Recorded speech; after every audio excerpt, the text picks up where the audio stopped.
মুহূর্তের বাংলাদেশ কি ষড়যন্ত্রের ফাঁদে পা দেয়া বাংলাদেশ, নাকি জেনে শুনে বুঝে একদম গর্তে ঝাঁপিয়ে পড়ার বাংলাদেশ? না, আমি এইভাবে বলবো না এটাকে। দেখেন, বাংলাদেশের যে অবস্থাটা বর্তমানে আছে, দেখুন কতগুলি পক্ষ আছে এখানে। একটা পক্ষ হলো তারা দ্রুত নির্বাচন চাচ্ছে, এটা বিএনপি। এই দ্রুত আপনি একটা নির্বাচন দেন, নির্বাচনে যারাই ক্ষমতায় আসবে, এটা ভালো নির্বাচন চায়। দ্বিতীয় একটা পক্ষ হলো নানা কারণে নানা কথা বলে নির্বাচনটাকে বিলম্বিত করা। বিলম্বিত করা মানে কি, যে এই মুহূর্তে নির্বাচনের লেভেল প্লেইং ফিল্ড নাই, এই মুহূর্তে সন্ত্রাস আছে, কাজে নির্বাচনকে হ্যান্ডেল করতে পারবে না আইন শৃঙ্খলা রক্ষাকারী বাহিনী। অনেক বিষয় অমীমাংসিত রয়ে গেছে, যেমন পিআর পদ্ধতিতে নির্বাচন হবে কি হবে না, এটা নিয়ে তারা এই সমস্ত ইস্যু তুলে তারা নির্বাচনটাকে যতদূর সম্ভব বিলম্বিত করতে চায়। আরেকটা পক্ষ হলো সরকার। সরকার কবে নির্বাচন হবে এই কথাটা বলে না, লজ্জা পায়। এইটি তারা সব বলে, খালি এটুকু বলে না নির্বাচনটা কবে হবে। মানে এই ব্যাপারে লজ্জা পাচ্ছে। আপনি এর আগে বলছিলেন যে অনেক বিষয় প্রেস সচিবের কথা বলছিলেন যে নির্লজ্জ ভাবে বলছে, তাহলে কি লজ্জিত? না, নির্বাচনের ডেট তারা বলবে না। আচ্ছা, এটা তারা বলবে না, এটা তারা মানে পণ করছে যে বলবে না। কালকে দেখলাম এই প্রেস সেক্রেটারি কুমিল্লায় যে বললেন যে প্রধান উপদেষ্টা নির্বাচনের যে তারিখ ঘোষণা করেছেন ওই তারিখেই নির্বাচন হবে। তাহলে প্রধান উপদেষ্টা কোন তারিখ ঘোষণা করেছিলেন? জুন মাসের 6 তারিখ, এবং ঈদের আগের দিন উনি ঘোষণা করেছিলেন নির্বাচন হবে এপ্রিলে। জি, 13 তারিখে তারেক রহমানের সঙ্গে উনি মিটিং করেছেন, ফেব্রুয়ারিতে চলে এসেছে। সেখানে ফেব্রুয়ারিতে আসে নাই, এটা ভুল ধারণা। বলেছিলেন যে এই সবকিছু ঠিকঠাক মতো চলে দিয়েছেন, তাহলে রমজানের 1 সপ্তাহ আগেও নির্বাচন হতে পারে। ফেব্রুয়ারির শব্দটাই নেই এখানে, আমি খুব ভালোভাবে পড়েছি যে যদি সবকিছু ঠিকঠাক মতো হয়, মানে এই শর্তগুলি হয়, তারপর সমস্ত সংস্কার হয়, তাহলে রমজানের 1 সপ্তাহ আগেও নির্বাচন সূচি অনুযায়ী সেটা তো ফেব্রুয়ারি মাসটাই পড়ছে। পড়ুক, হতে পারে, হবে বলে নাই তো। সবকিছু হয়ে গেলেই যে হবে তাও কিন্তু বলে নাই, সবকিছু হয়ে গেলে হতে পারে। ক্লিয়ার? এবং ওইখানেও আছে যে প্রধান উপদেষ্টা এর আগে বলেছেন যে এপ্রিলে নির্বাচন হবে। তাহলে বিএনপি কিন্তু খুব খুশি হয়ে গেছিল, বিরাট খুশি। বিএনপিকে মাঝে বলতে সে একাই খুশি, এবং বিরাট খুশি হওয়ার পরে এখন তো নির্বাচন হচ্ছে না। আমি তখন ওই দিনই বলছিলাম যে আপনারা খুশি হচ্ছেন কেন? আপনাদের কিছুই পান নাই, খুশি হন কেন? তারা খুশির মতো ছিল। এখন কুমিল্লায় যখন প্রধান উপদেষ্টার প্রেস সেক্রেটারি কথা বলে, এবং ওইখান থেকে ফেরার পর প্রধান উপদেষ্টা নির্বাচন নিয়ে একটা শব্দ উচ্চারণ করে নাই, নট এ সিঙ্গেল ওয়ার্ড উচ্চারণ করেন নাই। তার মানে নির্বাচন কিন্তু ফেব্রুয়ারিতে হবে যারা মনে করেছিল, তারা আসলে মনে মনে মন কলা খায় না, এই মনে মনে মন কলা খাইছিল, ওতে পেট ভরে না। এখন তারেক রহমান সাহেব নিজেই বলতেছেন যে নির্বাচন হবে না বলে কেউ কেউ মনে করছেন। উনি আবার খুব সতর্কভাবে শব্দ মানে পছন্দ করেন, উচ্চারণ করেন যাতে নাকি না হয়। উনি কিন্তু নিজে বলছেন না, উনি বলছেন জনগণের কেউ কেউ মনে করছে যে নির্বাচন নাও হতে পারে। এবং ওনার এই সন্দেহটা সঠিক সন্দেহ, একদম সঠিক সন্দেহ। এই দেশের আপনি রাস্তাঘাটে যান, বাইরে 10 জন লোকে র্যান্ডমলি চুজ করেন, 10 জনকে জিজ্ঞাসা করেন নির্বাচন কবে হবে, কেউ বলবে না ফেব্রুয়ারিতে নির্বাচন হবে, কেউ বলবে না। কারণ তারা যতটুকু বুঝেছে, তাহলে আপনি বলেন অন্তর্বর্তীকালীন সরকারের মূল কাজটা কি, তাদের নামটা কি? অন্তর্বর্তীকালীন। তার মানে একটা রেগুলার গভর্নমেন্ট আসবে, রেগুলার গভর্নমেন্ট আসতে আসতে যতগুলি দিন মাঝখানে ফাঁকা থাকবে এই সময়টা তারা দেশটাকে চালাবে, এই তো তাদের কাজ। কিন্তু তাদের মধ্যে সেই ধরনের কোনো টেন্ডেন্সি নাই। নির্বাচনটা বিএনপি সে কবে থেকে কান্নাকাটি করতেছে, ভাই একটা রোডম্যাপ ঘোষণা করেন, সব করে ওইটা বলে না, নির্বাচন কবে তা বলে না। এবং এটা বলবো, এবং যদিও বলছে কি এপ্রিলে, কিন্তু সেই নির্বাচন এপ্রিলেও হবে কিনা সেটা নিয়েও তো এখন সংশয়, অনেকেই সন্দেহ পোষণ করতেছে। যার নকশা শুরু করছে যে নির্বাচনের লেভেল প্লেইং ফিল্ড, এনসিপির জন্য কি গোপালগঞ্জ কখনো লেভেল প্লেইং ফিল্ড হবে? হবে? এনসিপি প্রার্থী দিতে পারবে? বলবে না, এটা তো বাংলাদেশের একটা পার্ট, বাংলাদেশের পার্টে একটা দল যাবে, সেখানে প্রার্থী দিবে, ভোট পাবে, এটা তো গণতান্ত্রিক অধিকার। ঠিক আছে, গণতান্ত্রিক অধিকার, যান না ভাই, করেন। গোপালগঞ্জের ঘরে ঘরে যাবে এনসিপি, তেমনটাই বলেছে তারা। আজকে আবার বিএনপি খবর জানেন তো, আজকে গোপালগঞ্জের একটা উপজেলা বিএনপি, তার কোটালীপাড়া উপজেলা বিএনপি, ওখানে তারা প্রেস কনফারেন্স করছে, করে বলছে যে এরা এই আসামি ধরার নামে মানুষকে হয়রানি করতেছে। বিএনপি বলছে আজকে প্রেস কনফারেন্স করে। তার মানে বিএনপির বক্তব্য কি, বিএনপির গায়ে কেমন লাগছে? লাগছে এই কারণে যে ওরা পুলিশ যে যাদেরকে ধরতেছে বিএনপি নেতা কর্মী আছে, সাধারণ মানুষ আছে, যে বিএনপি ইলেকশন করতে হবে না, বিএনপি যদি এই সময় কোনো কথা না বলে এই লোকগুলো তো বিএনপির উপর খেপবে। এক একটি হত্যা মামলায় অসংখ্য মানে অজ্ঞাতনামা অসংখ্য আসামি করা হচ্ছে, সেটা নিয়ে আসলে একটু শেষ বলুন যে 4টা মামলা হয়েছে, 4টা মামলা বাদ দিয়ে হলো এসআই, যারা মারা গেছে তাদের ভাই বোন কেউ নাই, বাপ্পা নাই, 4টা মামলা বাদ দিয়ে আছে। আসামি হয়েছে 5400, 4000, 5000, 5400, একটারও নাম নাই। গুলি করছে কারা? অজ্ঞাতনামা হিসেবে আসলে এই মামলা কি আসলে চিত্র দাঁড়াবে ব্যারিস্টার রুমিন ফারহানা?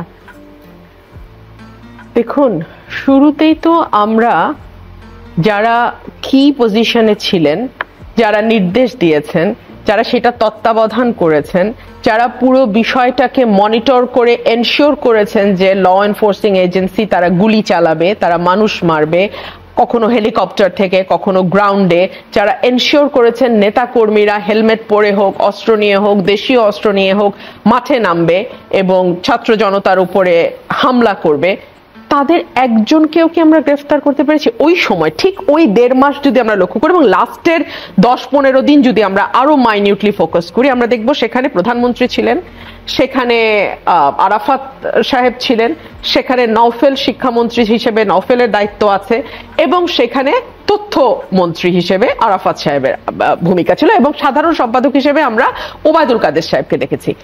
এই 4 জনের একজনকেও গ্রেফতার করা যায়নি। তারপরে আমরা দেখলাম মামলার হিড়িক পড়ে গেছে।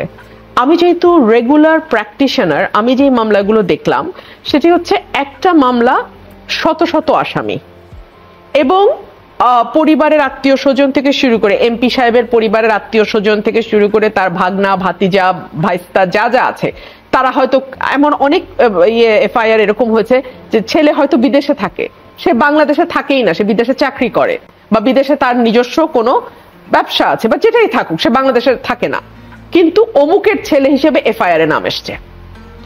এইভাবে তো আসলে মামলা করা যায় না। এটা হাসিনা করেছিল এক সময়। হাসিনা বিএনপি নেতা কর্মীদেরকে এই মামলা দিয়ে এভাবে গত 15 বছর ঘানি ঘুরিয়েছে। তো আমরা না নতুন বন্দোবস্তের কথা বলি, আমরা না নতুন রাজনীতির কথা বলি, কিন্তু এভাবে মামলা করা যায় না। কিন্তু এভাবে মামলা হয়ে যদি বলি, অভিনেত্রী নুসরাত ফারিয়া দেশের বাইরে ছিলেন, ওই মুহূর্তে দেশেই ছিলেন না, কিন্তু উনি বিদেশ থেকে হচ্ছে গিয়ে হত্যা করবার নির্দেশ দিয়েছেন বা হত্যায় প্ররোচিত করেছেন, তাকে কি গ্রেফতার করা পর্যন্ত হয়েছিল না?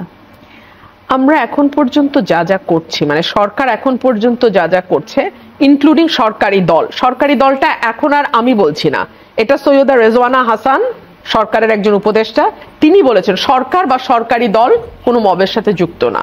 তো সরকারি দল বলতে তো একটা কিছু আছে। রেজওয়ানা হাসান যেহেতু এই কথাটা বলেছেন, এটা তো আমি ফেলে দিতে পারি না, উনি তো উপদেষ্টা, তার মানে একটা সরকারি দল আছে।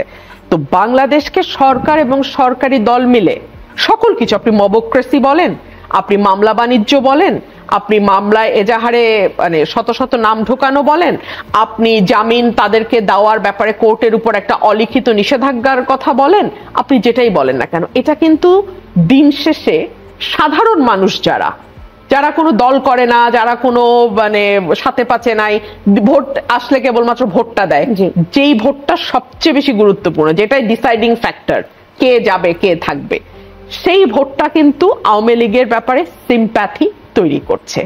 তারা মনে করছে এখন যে অবস্থা, এখন যে হজবরল, মানে একেবারে হজবরল, সেটা আপনি মানে যেদিকে তাকান না কেন, অর্থনীতির দিকে তাকান, রাজনীতির দিকে তাকান, কিংবা আপনি আইন শৃঙ্খলার দিকে তাকান, এই যে হজবরল পরিস্থিতি, তার চেয়ে তো ভাই আগে অন্তত দাম হয়তো একটু বেশি দিয়ে কিনতে হয়েছে, হয়তো কিছু মানে আমার মানে যদি পলিটিক্যাল ওপিনিয়ন আমি ডিসক্লোজ করতাম তাহলে হয়তো আমাকে থানায় ডিজিটাল সিকিউরিটি অ্যাক্টের মামলা খেতে হয়েছে, কিন্তু এর বাইরে তো ঘরের মধ্যে হুড়মুড় করে লোক ঢুকে যাবে, হুড়মুড় করে আমার সকল কিছু লুট করবে, এরকম অবস্থা তো আমার পড়তে হয়নি। আমি কিন্তু কোনো রাজনৈতিক দলের নেতা কর্মীর কথা বলছি না, আমি বলছি সাধারণ মানুষের কথা। সাধারণ মানুষ যারা কোনো পলিটিক্যাল পার্টির সঙ্গে যুক্ত না, তারা কিন্তু মনে মনে ভাববে যে আগে আওয়ামী লীগের সময় তো হয়তোবা আমরা এই অবস্থার মধ্যে আমাদেরকে পড়তে হয় নাই। সেই তুলনামূলক আলোচনায় তো মানুষ আসলে যাবে। এটা হয়তো আপনার ট্যাগিং এর ভয়ে, আপনার গালাগালির ভয়ে রুমিন ফারহানার মতো ওপেনলি বলবে না, কিন্তু ভিতরে ভিতরে প্রত্যেকটা মানুষের হিসাব নিকাশ আছে ভাই। রাজনীতিবিদ ছাড়াও তো আমার আরো কয়েকটা প্রফেশন আছে। আমি একজন ফুল টাইমার লয়ার, সুতরাং আইন অঙ্গনে আমার বিচরণ আছে। আমার কাছে ক্লায়েন্টরা আসে, সেই ক্লায়েন্টরা কিন্তু কোনো পলিটিক্যাল পার্টির না, তারা নর্মাল মানুষ, তারা কোনো চাকরি করছে, ব্যবসা করছে, সাধারণ মানুষ। তারা কিন্তু এসে আমাকে বলতে বাধ্য হয় যে আপা এ কি চলছে এখন, দ্রুত একটা নির্বাচন না হলে তো আমরা সবাই মিলে পানিতে পড়বো। সো ট্যাগিং এর ভয় হয়তো বা গালাগালির ভয় হয়তো, কারণ বট বাহিনীর সাথে সাথে পেছনে লাগবে, আপনার 14 গোষ্ঠীর পেছনে লাগবে বট বাহিনী। সো ফেসবুকে হয়তো সেভাবে উচ্চকিত হয় না, কিন্তু তারা কিন্তু ভিতরে ভিতরে মন ঠিক করে ফেলে যে তারা কি করবে। সেটা কিন্তু বাংলাদেশে আজকে যারা মব করছে এবং মবের পেছনে সক্রিয় ভূমিকা পালন করছে, মবকে মদত দিচ্ছে, মব করাচ্ছে যারা, তাদের জন্য ভালো পরিণতি আনবে না। তবে হ্যাঁ, অনেকেই দেশের বাইরে থাকে।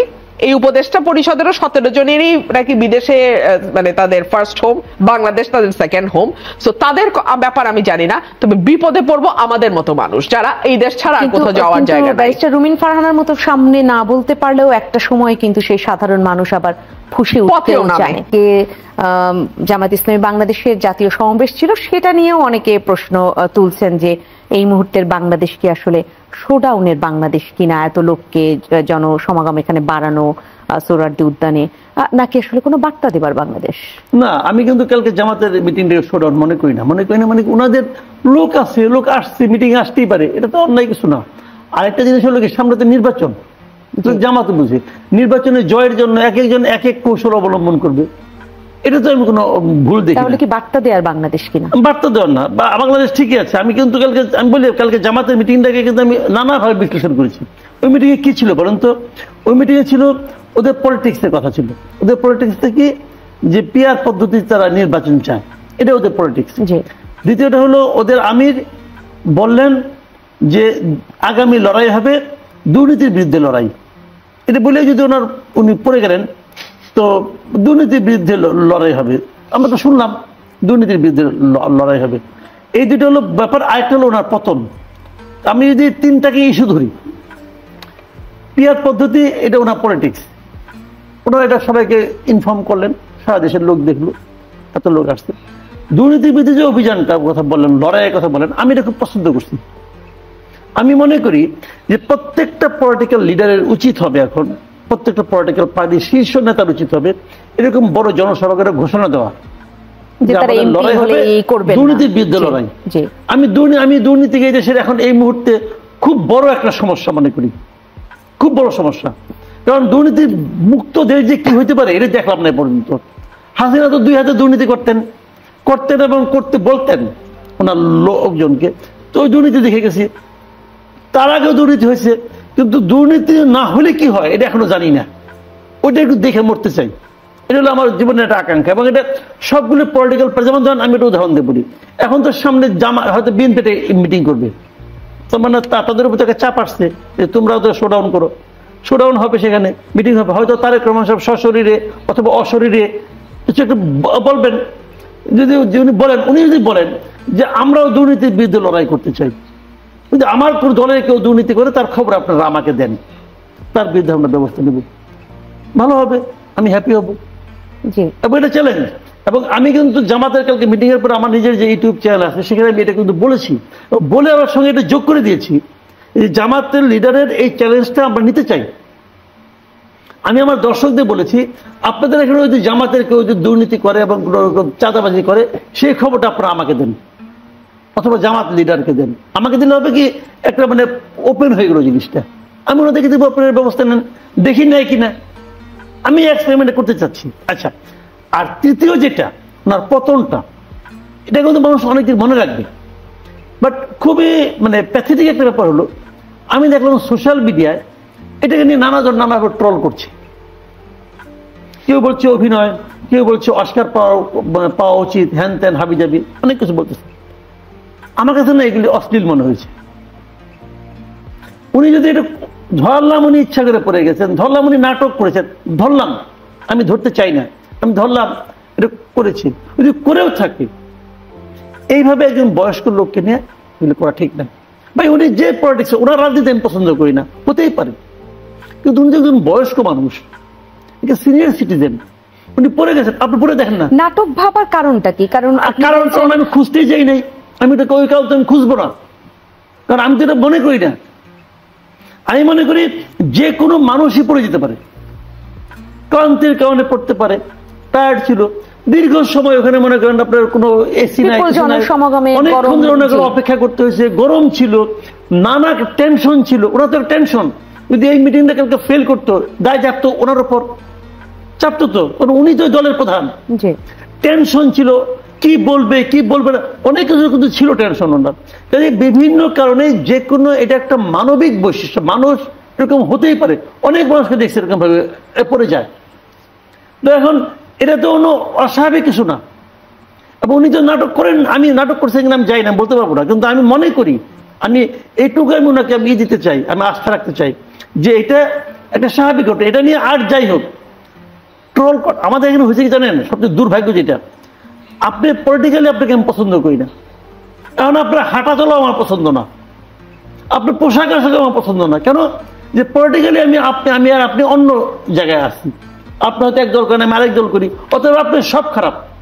এই যে সব খারাপের যে কালচারটা, এখান থেকে বেরোতে হবে। দেখেন আমি কালকে খুবই মুগ্ধ হয়েছি একটা কারণে, যে বিএনপিকে তারা দাওয়াত করে নাই, রাজনৈতিক কারণে দাওয়াত করে নাই, যে রাজনীতিতে তাদের মধ্যে একটা বিরোধ চলছে, একজন পিআর চায়, একজন পিআর বুঝে না, এই তো ঘটনাটা। সেই বিএনপির লিডার কিন্তু কালকে ওনাকে দেখতে গেছিলেন তো হাসপাতালে, এবং উনি যে বলছেন ওনার দলের যে শীর্ষ নেতা তিনি ওনাদেরকে যেতে বলেছেন, উনি না বললেও হয়তো যাইতেন, কিংবা যাইতেন কিনা জানি না। এই যে যাওয়াটা, এটা হলো সৌজন্যতা। এই সৌজন্যতাটা আমাদের থাকা উচিত। আমাদের অনেক পলিটিক্যাল পার্টির মধ্যে রাজনীতিতে সৌজন্যতা, শিষ্টাচার, এগুলো তো আসলে আমরা প্রত্যাশা করি সাধারণ মানুষ। ব্যারিস্টার রুমিন ফারহানা, এই যে যারা ট্রল করছেন, নাটক বলছেন, নাটক বলার কি আসলে কোনো কারণ আছে? কারণ আছে। কারণটা কি?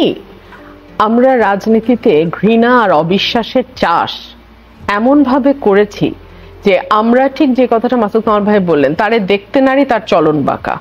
এখন যেই দলটাকে আমি পছন্দ করছি না বা যেই দলটিকে আমি প্রতিপক্ষ মনে করছি, সেই দলটির সকল কিছুই আমি খারাপ ভাবে দেখব, কারণ তারা অতীতে আমার সবকিছু নিয়ে এরকম করেছে। মানে আমরা না কি করেছি, an eye for an eye will make the entire society blind. এক চোখের বদলে এক চোখ নেওয়ার সংস্কৃতি যখন শুরু হবে না, যে আপনি আমার একটা চোখ নিয়েছেন, আমি আপনার গোত্রের একটা চোখ নেব, আবার তখন আপনার গোত্র এসে আমার গোত্রের একটা চোখ নেবে। সো এই যে আদিম ক্ল্যান সমাজের মধ্যে চলে যাওয়া, আদিম সেই গোষ্ঠীতন্ত্রে চলে যাওয়া, আমরা অনেকটা সেরকম হয়ে গেছি। এবং আমি ব্যক্তিগতভাবে মনে করি, মাসুদ কামাল ভাই যে প্রশ্ন করলেন, মানবিকতা কি আর নাই? না, মানবিকতা বাংলাদেশে নাই, বাংলাদেশে নাই। অনেকদিন ধরে ধীরে ধীরে এই বিষয়গুলোকে আমরা শোয়ে না, এখন আমাদের আর চোখে পড়ে না, চোখে লাগে না। প্রতিহিংসার রাজনীতির মধ্যেই ঢুকে পড়লাম। আপা, প্রতিহিংসার রাজনীতি তো আপনি একটা বিশেষ গোষ্ঠীর মধ্যে সীমাবদ্ধ করলেন। আমি বাংলাদেশের সাধারণ মানুষের মধ্যে এখন এক ধরনের হিংস্রতা দেখি। আপনি ফেসবুক খুলে আপনি দেখেন না হিংস্রতা? ধরুন সোহাগকে যখন পাথর দিয়ে মারা হলো, সেই সময় ওখানে কি মানুষ ছিল না? ধরেন যে লোকটা ভিডিও করছে, আপনি তার কথাই ধরেন না কেন, ও ভিডিও করতে পারলো, যে ভিডিওটা আমি বা আপনি হয়তো পুরোটা দেখতে পারিনি, আমি পারি নাই। সোহাগের ওই পাথর মাথায় তোলার পর যে সম্ভব ফেলা, ওটা আমি দেখি নাই, আমি পারি নাই, কিন্তু আরো লক্ষ কোটি মানুষ তো দেখেছে। আর যে লোক ভিডিও করছে সে তো দেখেইছে, না দেখে তো সে ভিডিও করতে পারে না। তো আমরা তো পিশাচে পরিণত হচ্ছি। এবং আমি আপনাকে আরেকটা কথা বলি, সোশ্যাল মিডিয়া কিন্তু আমাদেরকে ধ্বংসের দিকে নিয়ে এসছে। কারণ বাংলাদেশের শিক্ষিত লোকের হার অনেক কম, মোটামুটি একটু পড়তে পারে, দেখতে পারে, তারা কিন্তু সোশ্যাল মিডিয়ায় অসম্ভব রকম অ্যাক্টিভ, এবং প্রত্যেকে তার ব্যক্তিগত জীবনের তুচ্ছতম বিষয়ও ফেসবুকে এখন লাইভ করে, পয়সা কামায়। আমাদের যে একটা সোশ্যাল টেক্সচার ছিল, একটা ভদ্রতা, শিষ্টাচার, সৌজন্য, তছনছ হয়ে গেছে। ধরুন একটা সময় যখন প্রান্তিক যে মানুষটি, তিনি হয়তো তত পড়াশোনা জানেন না, তিনি তার কাজটি করে তার মানে শ্রম দিয়ে বাসায় এসে ভাত খেয়ে ঘুমাতে যেতেন। এখন তিনি কি করেন? এখন তিনি ফেসবুক নিয়ে বসেন, এবং তিনি সেখানে এমন সব মন্তব্য করেন বা এমন সব কন্টেন্ট আপলোড করেন যেটার সাথে কোনো রুচি, কোনো শিক্ষা, কোনো সৌজন্য, কোনো কিছুর কোনো সামঞ্জস্য নাই। সব জায়গায় আমরা মন্তব্য করবার জন্য একদম উদ্গ্রীব হয়ে থাকি। ভুল বানানে যে অশ্লীলতম মন্তব্যগুলো করি সেটা তো ব্যক্তিগতভাবে আমারই পরিচয় বহন করে, কিন্তু কয়েক বছর আগে কিন্তু ওই লোকটার কথা আমাদের কানে আসতো না, কিন্তু এখন আসে। আজকে শেষ করতে হবে। মাসুদ কামাল, আপনাকে আমি 30 সেকেন্ড শুনতে পাবো, যদিও এটা একটা মোটা দাগের প্রশ্ন, কিন্তু অল্প একটু শুনিয়ে আজকে শেষ করতে হবে। তাহলে এই মুহূর্তে বাংলাদেশ কি একদম অমানবিক বাংলাদেশ হয়ে যাচ্ছে? না, অমানবিক আমি তো বলবো না, বলতে এই ধরনের অভিজ্ঞতার সঙ্গে আমাদের অভিজ্ঞতা আছে, এই ধরনের ঘটনার সঙ্গে আমরা তো এগুলোই দেখে দেখে আসছি। তবে একটু বেশি আশা করছিলাম, সেখানে আশা না পূরণ না হওয়ার কারণে একটু হতাশা হচ্ছে। কিন্তু আমি মনে করি কোনো কিছু সময় শেষ হয়ে যায় নাই। ডক্টর ইউনূস যদি চান, ওনার হাতে সব ক্ষমতা, উনি যদি ভাবেন একবার যে আমি মানুষের কাছে আগামী দিনগুলোতে কিভাবে পরিচিত হতে চাই, আমার পরিচয়টা কি হবে, উনি যদি ভাবেন যেটা আমার জন্য গুরুত্বপূর্ণ, তাহলে উনি একটা ব্যবস্থা নেবেন। যে আশঙ্কাটার কথা তারেক রহমান সাহেব বললেন, এটা যদি সত্য হয় তাহলে ভাবেন তো আগামী দিনগুলোতে ডক্টর ইউনূসকে মানুষ কিভাবে মূল্যায়ন করবে। যে আজকে এখানেই শেষ করছি, কিন্তু এই মুহূর্তের বাংলাদেশ তাহলে যদি তবের মধ্যে আসলে আটকে যাচ্ছে কিনা। আমাদের আজকের এখানেই আয়োজন শেষ।